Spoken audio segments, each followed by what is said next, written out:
Hey there, responders and RMPs. Chrissy Brooks here with hypothetical week ending 5/3/2025, and this one is an edible liquid. Let us jump right in here. All right, so we are going to use our decision tree, reading every word out loud because it's good practice and it keeps our mind fresh. Here's our scenario. A box is wet and leaking on a straight belt line with a brown liquid spreading. The label on the box says it contains 2 6-pack bottles of Ruby's old-fashioned root beer. There's a small puddle of liquid on the belt that looks and smells like root beer. When you open the box, you find 3 broken bottles and 9 unopened, undamaged bottles. Everything in the box is covered in root beer. There are no fumes that irritate the skin, no visible fumes, smoke, or irritating odors. Answer the questions below based on this scenario. So we have our decision tree, and I'm going to pause here, let you guys go through your decision tree and see where you end up. Go ahead and pause your video. We'll be right back. All right, hopefully you got through your decision tree. As we're going down, we've got this box, which is going to be nose. Brings us down into this box. Again, this box is going to be nose. So we're going to come down to this one right here. This green box is, hey, it's an edible liquid. So we get to say yes. And this green box, that takes us down here to this green box. This green box tells us that anybody can clean this up. So if you're working on a hazmat spill and you get called to this one, you can direct preloader Joe Schmo, whoever, to clean this up. Give them some clay-based absorbent, say, hey, clean this up, put it all into this gray bin. I'll be back and pick it up. That's something that we are allowed to do when it's an edible liquid, something we know is going to be a non. So we're going to mark that green box right there. And so which response sheet would we use? Well, down here, no response sheet needed. This one's a non. So we get to automatically assume, because it's an edible liquid, that we get to non it, which is fabulous. So we don't need this guy anymore. We can put our response sheet away. And again, on this one, no response or containment sheet needed. Non. Yay. Non-nons are so easy. All right, hopefully you can get into the MFA page. Hopefully you can sign in to that MFA page and generate a password. If not, please email your health and safety supervisor or your transportation supervisor. And then I verify that I can sign into ETT with the password that gets generated for me with my RAC FID and my password. Hopefully, again, that one's a yes. If not, email your health and safety or transportation supervisor. I know I need to access the waste disposal flowchart electronically for every single leaker that I dispose of. Even if it's a non, we still have to go to the electronic disposal flowchart. Sorry, that word got me. So we're going to click yes, because I know that we need to do that. And as we go through our waste disposal flowchart, so we've got a spilled or leaking liquid, didn't spill outside of a vehicle, hasn't entered a drain, no reportable quantity. It's not any of our red box items that have a special appendix that we're supposed to go to.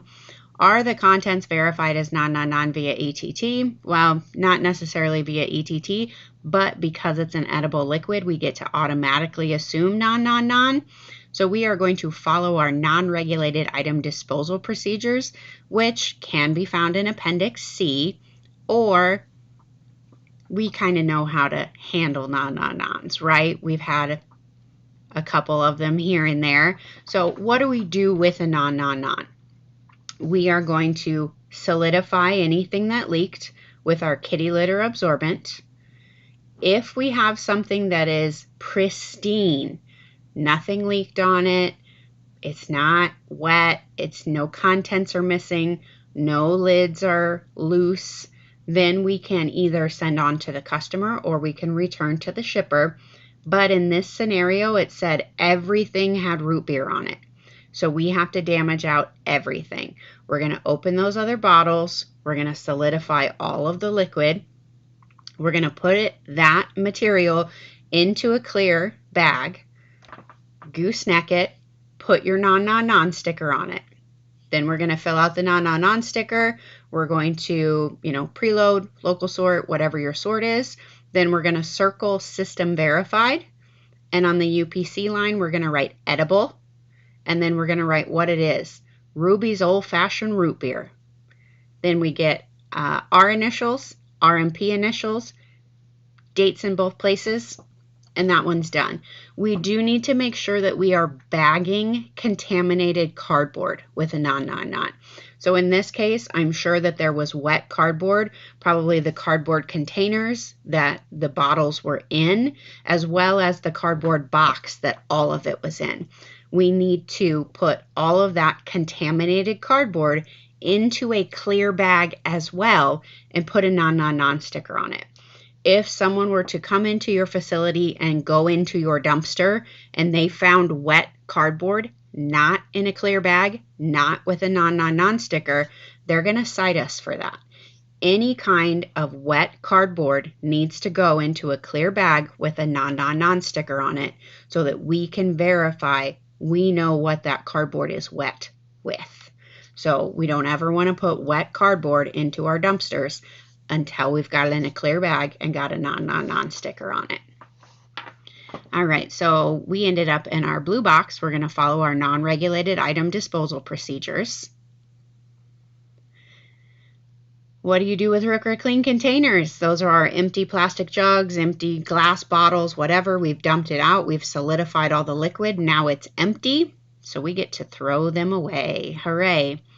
And then this one is new. What tools do we use that tell you how to respond to a leaking package? Again, oh my goodness, my answer didn't show. Oh, it does right here. Decision tree and response sheets. I changed it. So respond, response sheets. Hopefully an easy one again for you, but do pay attention. I did change that question. Then I've completed my DOK for responder or RMP. Hopefully you've already got that done. If not, shoot me an email. And everybody's favorite page, the last one. So go ahead, drill down. I will single out my son because he says he doesn't watch my YouTube videos. He just thinks he knows everything. Typical child. All right. Then we want to make sure that we are clicking that arrow button right here. If you do not click this button, you will not get credit for completing this hypothetical. Make sure you are clicking the brown, I almost said orange, brown arrow. It's been a morning.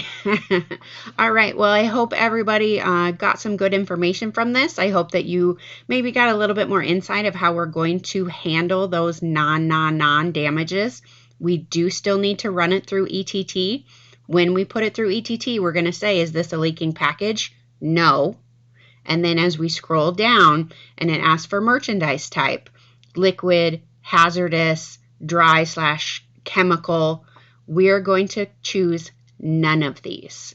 None of these. If you are doing a non damage and it starts asking you for manufacturer information, ingredients, those kinds of things, back up all the way to that first page. Make sure that you checked no, this is not a leaking package, and that you checked under merchandise type, none of these. If you've got any questions about how to do nons or other damages, please reach out. I'm so glad that you took the time here to watch my YouTube video. Hopefully it helped. We'll see you all next time. Have a great week.